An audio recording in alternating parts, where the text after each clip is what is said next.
அனைவருக்கும் வணக்கம். புதுமை பெண் திட்டம், தமிழ் புதல்வன் திட்டம்.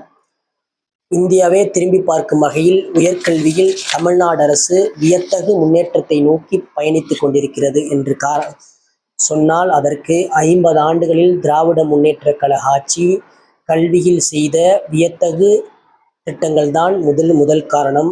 1969ஆம் ஆண்டு தலைவர் கலைஞர் ஆட்சி பொறுப்பேற்ற போது காமராஜர் கொண்டு வந்த 8ஆம் வகுப்பு வரை இலவச கல்வி என்பதை PUC வரை உயர்த்தி அறிவித்தார். அதே போல மதிய உணவு திட்டத்தை விரிவுபடுத்தி மேம்படுத்தினார்.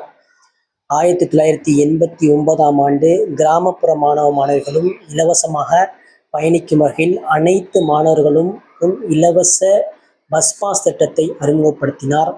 சமச்சீர் கல்வியை கொண்டு வந்தார்.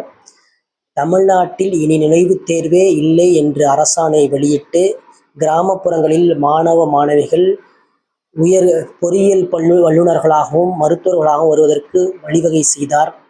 இருமொழிக் கொள்கையில் உறுதியாக நின்றால் அதனால் கல்வி இடைநிற்றல் குறைந்து தமிழக மாணவர்கள் இந்திய அளவில் பிரகாசிப்பதற்கு இந்தி திணிப்பு எதிர்ப்பும் இருமொழிக் கொள்கையும் தான் முதல் காரணம்.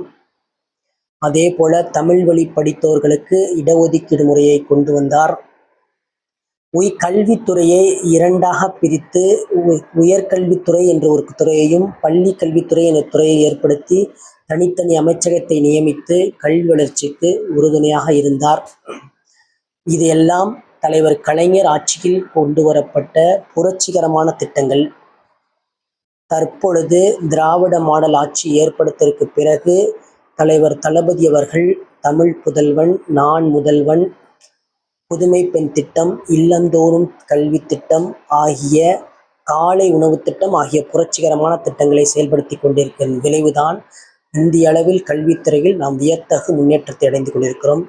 All India survey for higher education ASHU report படி GER என்று குறிப்பிடுகின்ற கிராஸ் என்ரோல்மெண்ட் ரேஷியோ, அந்தந்த வயதிற்கு ஏற்போர்கள் முறையான கல்வியை கற்கிறார்களா என்று அந்த ஆய்வறிக்கை குறிப்பிடுகிறது. அந்த ஆய்வறிக்கையின்படி இந்தியாவிலேயே தமிழகம் 42%, ஏறத்தாழ 50% நோக்கி பயணித்துக் கொண்டிருக்கிறோம் என்றால் அதற்கு 50 ஆண்டுகளில் திராவிட முன்னேற்ற கழகம் ஏற்படுத்திய புரட்சிகரமான திட்டங்கள் தான் காரணம். குறிப்பாக இந்த 4 ஆண்டுகளில் உயர்கல்வி செல்வோர்களின் எண்ணிக்கை அதிகரிக்கிறது. 2021 40% இருந்த உயர்கல்வி செல்வோரின் எண்ணிக்கை தற்போது 75% நோக்கி பயணிக்கிறது. புதுமை பெண் திட்டத்தில் 4 லட்சம் மாணவிகளுக்கு 1000 ரூபாயும், தமிழ் புதல்வன் திட்டத்தில் ஏறத்தாழ 4 லட்சம் மாணவர்களுக்கு 1000 ரூபாயும், ஏறத்தாழ 8 லட்சம் மாணவர்கள் 1000 ரூபாய் பெற்று பயனடைகிறார்கள் என்றால் அதற்கு இந்த திராவிட மாடல் ஆட்சி தான் காரணம்.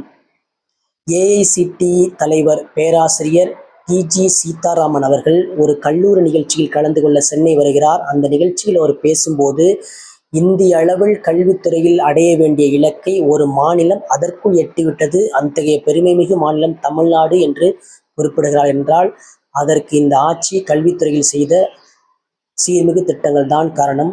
கல்வியாளர்களும் திட்டக்குழு உறுப்பினர்களும் திட்டக்குழுவை சேர்ந்தவர்களும் பொருளாதார வல்லுநர்களும் குறிப்பிடுவது இந்த 4 ஆண்டுகளில் திராவிட முன்னேற்ற கழக ஆட்சியை விட இந்த 4 ஆண்டுகளில் குறிப்பாக நாம் செயல்படுத்தி கொள்ளும் புரட்சிகரமான திட்டங்கள் இன்னும் 10 ஆண்டுகளில் கிராமப்புற மாணவ மாணவிகள் தனிநபர் வருவாயை பெருக்குவது மட்டுமல்ல, இந்திய பொருளாதாரத்துக்கே துணை நிற்பார்கள். தமிழ்நாடு உலகமே திரும்பி பார்க்கும் வகையில் கல்வியில் வியத்தகு முன்னேற்றத்தை அடையும் என்று பெருமையாக குறிப்பிடுகிறார்கள். நிமிர்ந்த பார்வை, நேர்கொண்ட பார்வை, நிமிர்ந்த நன்னடை கொண்ட சிங்க பெண்களே, கல்வியின் மூலம் உலக ஆளை துடிக்கும் உங்களுக்கு ஒரு தந்தையின் பேரன்போடு என்றும் துணிர்ப்பேன். புதுமை பெண் திட்டத்தில் இணைந்த உங்களுக்கு என்னுடைய இதயம் கனிந்த வாழ்த்துக்கள் என தலைவர் தளபதி ஒரு குறுஞ்செய்தியை அனுப்புவார். புதுமை பெண் திட்டத்தில் சேர்ந்தவர்களுக்கு அது செய்தி அல்ல, செயல். அந்த அளவிற்கு தமிழ்நாடு அரசு கிராமப்புற மாணவ மாணவிகள் கல்வியில் மேம்படுவதற்கு உறுதுணையாக நிற்கிறது. இன்னும் 10 ஆண்டுகளில் நாம் இந்தியாவே திரும்பி பார்க்கும் வகையில் இன்னும் உயர்த்தகு முன்னேற்றத்தை நோக்கி பயணிப்போம். அதற்கு திராவிட மாடல் ஆட்சியின் புரட்சிகரமான திட்டங்கள், குறிப்பாக தமிழ் புதல்வன் திட்டமும் புதுமை பெண் திட்டமும் தான் காரணம் என்று கூறுகிறேன். நன்றி, வணக்கம்.